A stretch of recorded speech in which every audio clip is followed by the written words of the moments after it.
Donc voici un corrigé des deux exercices Python, tirage de 100 dés en mémorisant donc les différents tirages et le tirage d'un loto, donc comment tirer 6 boules au hasard d'une grille de loto.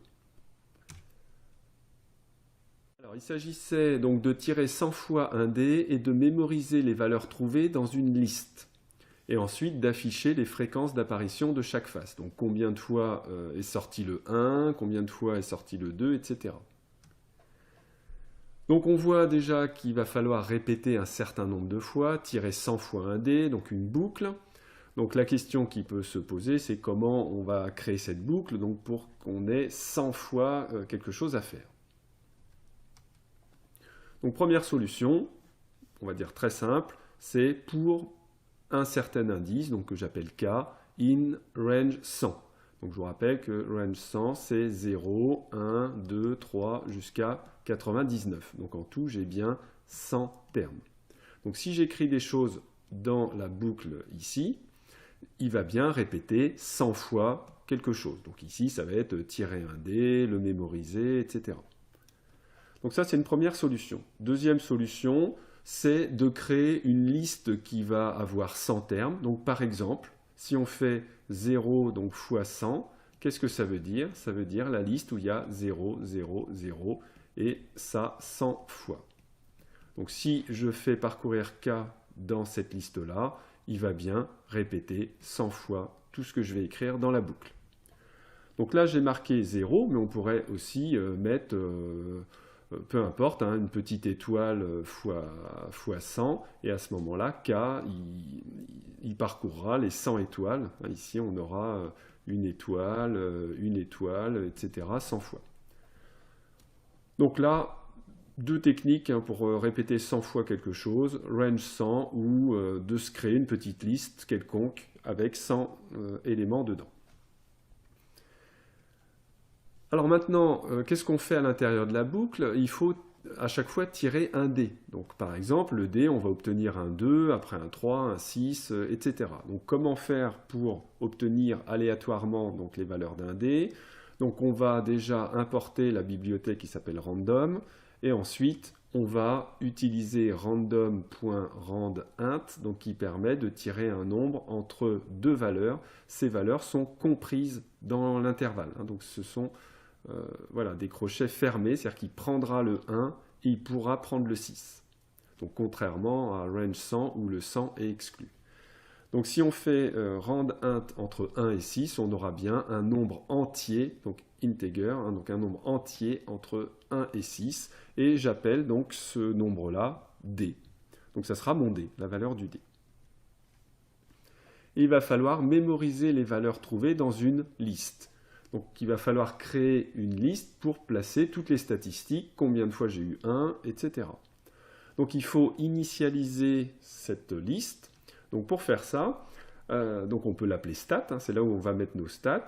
Il faut regarder combien de fois donc, il y aura de 1, donc le nombre de 1, le nombre de 2, donc ça va être le nombre de 2, jusqu'au nombre de 6. Donc pour l'instant, j'ai eu 0, 1, 0, 2, 0, jusqu'à 0,6. Donc j'ai que des 0. Donc là, soit vous tapez à la main crochet 0,00 6 fois, ou plus simplement, vous faites 0 multiplié par 6, exactement la même solution qu'au-dessus. Et là, vous aurez donc votre liste avec 6 zéros. Alors, on va pouvoir construire notre programme. Donc, première étape, on importe les nombres aléatoires. Ensuite, on va initialiser donc, les variables. Donc là, on a les statistiques qui vont être 0, 0, 0, 6 fois. Donc j'ai mis crochet 0 fois 6. Ensuite, il va falloir tirer 100 fois un dé. Donc on a une boucle qui va être for k in range 100. Donc là, je suis sûr que tout ce que je vais écrire après va être répété 100 fois. Donc, qu'est-ce que je dois faire à l'intérieur? C'est tirer un dé. Donc, d égale à random.randInt entre 1 et 6. Donc là, j'ai un dé. Et maintenant, il va falloir que je change donc, ma liste stat pour dire, si j'ai obtenu le 2, il va falloir que ce qu'il y a, donc 0, 0, comme ça, donc ce qu'il y a ici, il faudra, si j'obtiens un 2, il va falloir maintenant ici mettre un 1. J'ai obtenu une fois un 2. Alors là, attention, donc il y a quand même un petit piège, c'est que lui, il est à la position 0, il est à la 0e position, et lui, donc, il est à la première position. Donc, quand j'obtiens un 2, il faut que je change non pas ce qui est à la position 2, mais ce qui est à la position 1.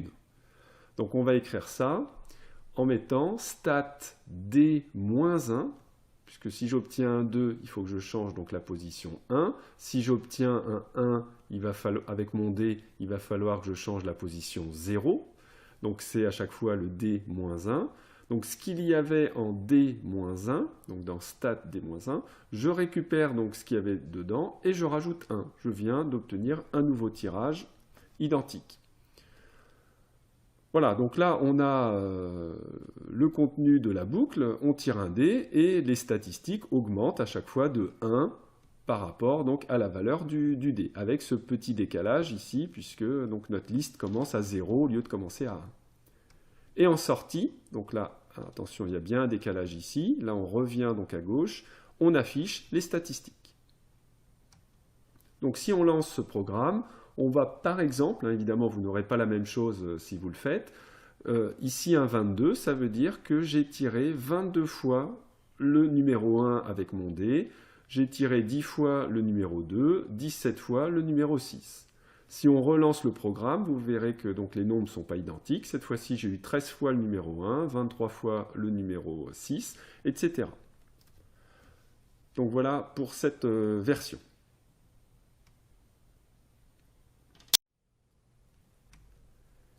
Alors voilà une deuxième version. On va regarder si elle est possible ou pas. Donc ce qui change, c'est qu'on n'a plus la variable d. Donc la personne s'est dit, au lieu de faire d égale à random.randint entre 1 et 6, pourquoi ne pas tout simplement l'écrire dans stat? C'est-à-dire qu'ici, j'ai le lancement du dé, et là on va se dire, bah, j'ai aussi le lancement du dé. Donc au lieu d'écrire d égale, et puis après faire stat, comme on a fait tout à l'heure, stat d-1 égale à stat d-1, bah là, directement, le random a été mis ici. Alors, est-ce que ça, c'est bon ou pas? Alors, bah ça va pas marcher. Pourquoi? Parce que ici, il va tirer un nombre au hasard. Donc, il va tirer, par exemple, 2. Tout à l'heure, on l'a mémorisé dans la variable d. Donc, ça allait bien, puisque après, quand on écrivait d ici, bah, c'était bien 2.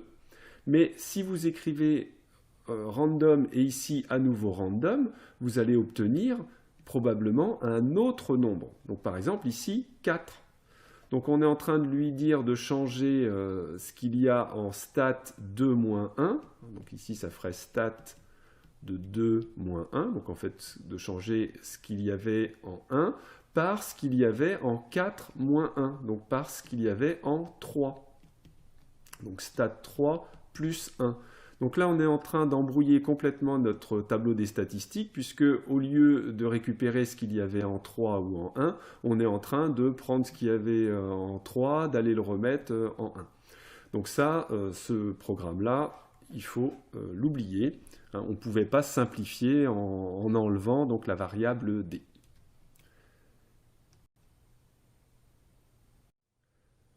Alors, pour terminer avec le tirage des 100 dés, on va améliorer l'affichage final du programme. Donc, j'ai laissé toute la première partie, donc de récupérer la bibliothèque random, d'initialiser stat, de répéter 100 fois je tire un dé et je le rajoute dans la liste des statistiques.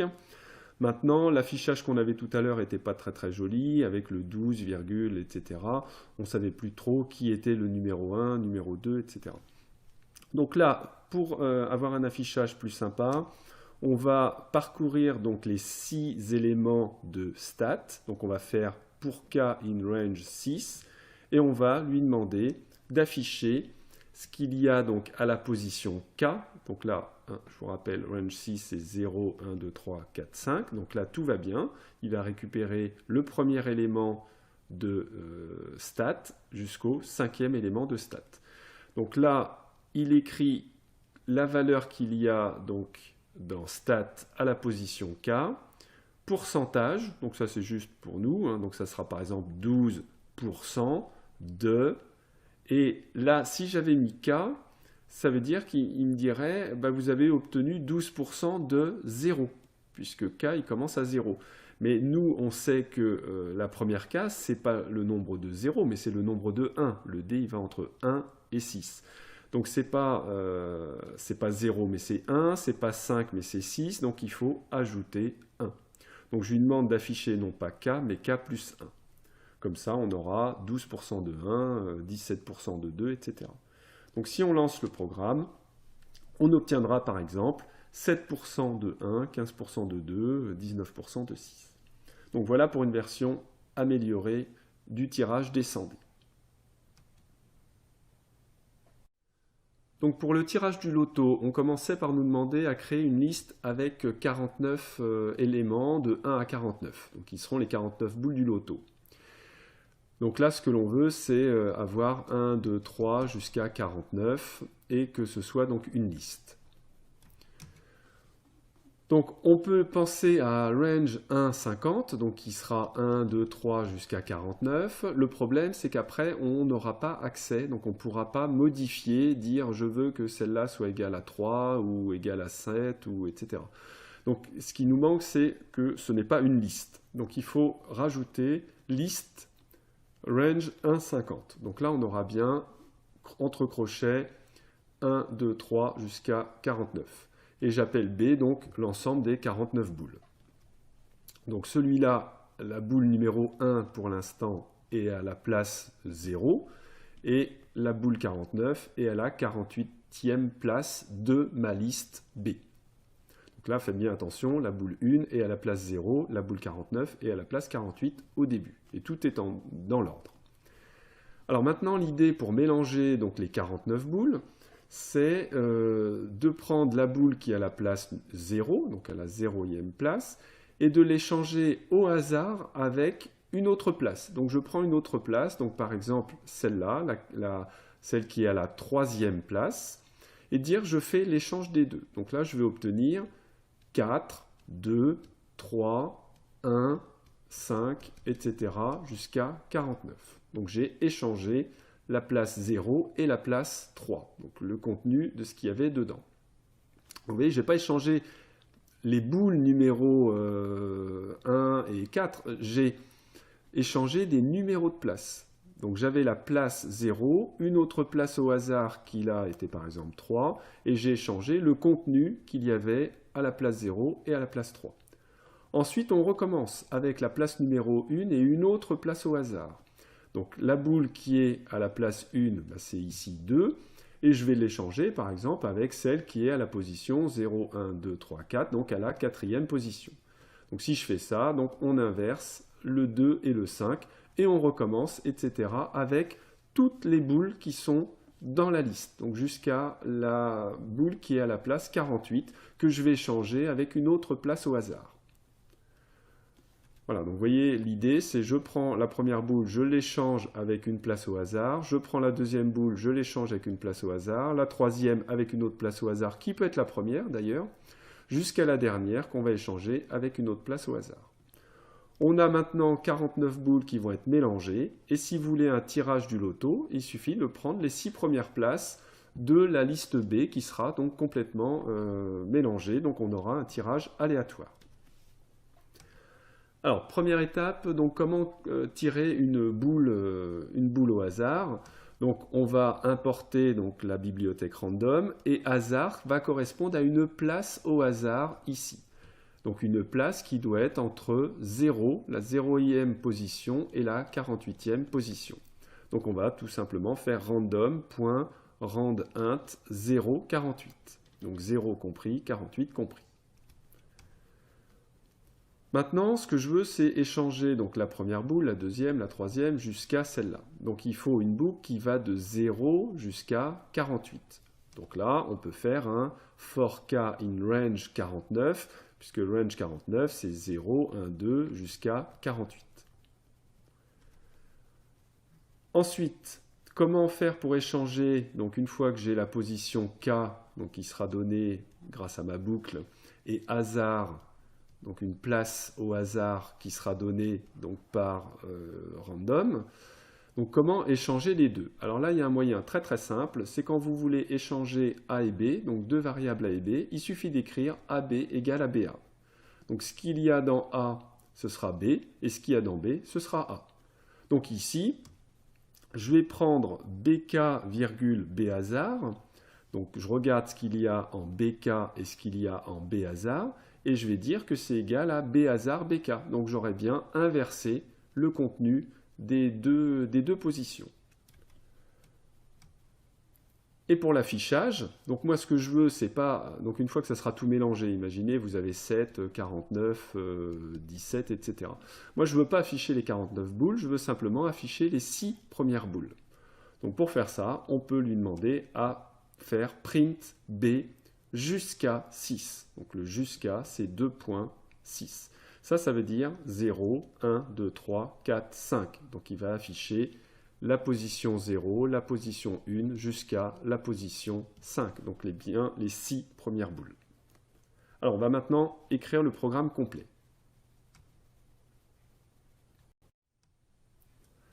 Donc on importe les nombres aléatoires, on définit les boules donc, qui vont être la liste de range 1,50, donc 1, 2 jusqu'à 49, sachant que c'est bien une liste, donc je vais pouvoir modifier le contenu de cette liste.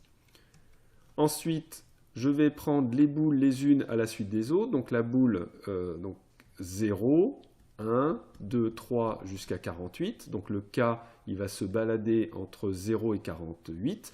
Donc il va se balader dans la position des différents éléments de B. Alors qu'est-ce qu'on doit faire? On doit déjà tirer une place au hasard. Donc hasard égale à random.randint entre 0 et 48. Donc je prends une position au hasard dans B. Ensuite, je vais échanger donc ce qu'il y a à la place K avec ce qu'il y a à la place hasard. Donc je fais l'échange en mettant BK, B hasard égale B hasard, BK. Je répète ça donc pour K égale à 0 jusqu'à 48, à chaque fois en prenant une nouvelle place au hasard, en faisant l'échange. Donc en sortant, j'ai complètement mélangé la liste B, et mon tirage du loto, ça va être d'afficher les 6 premiers éléments de B. Donc voilà notre programme. Si on le lance, donc au départ, B vaut 1, 2, 3 jusqu'à 49. Ensuite, on va avoir K qui vaut 0. Donc ça, c'est quand je rentre dans la boucle. Et la place, ça va être par exemple, donc là on a tiré un nombre au hasard entre 0 et 48, ça va être par exemple 25.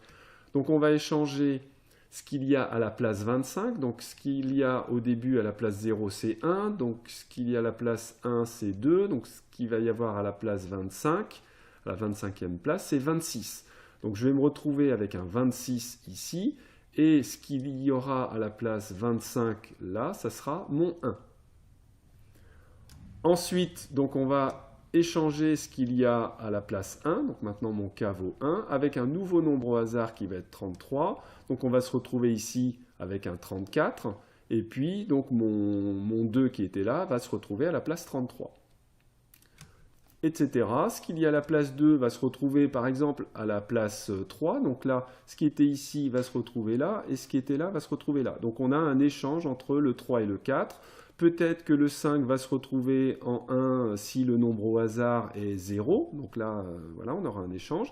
Donc on continue comme ça. Et à la fin, donc, on va avoir, donc, par exemple, le dernier, donc celui qui est à la place 48, il va être échangé avec celui qui est à la place 20. Donc ce qu'il y a à la place 20, donc là on n'en a aucune idée, bah, ça devait être probablement le 35. Donc il se retrouve ici, et le 49 va se retrouver, lui, à la place 20. Et donc on affiche ensuite les 6 premiers numéros, donc ceux qui sont ici, le 6, le 3, le 37, le 25, et il devait y avoir donc un 26 après. Donc voilà pour un tirage aléatoire en mélangeant donc 49 boules qui au début étaient parfaitement en ordre.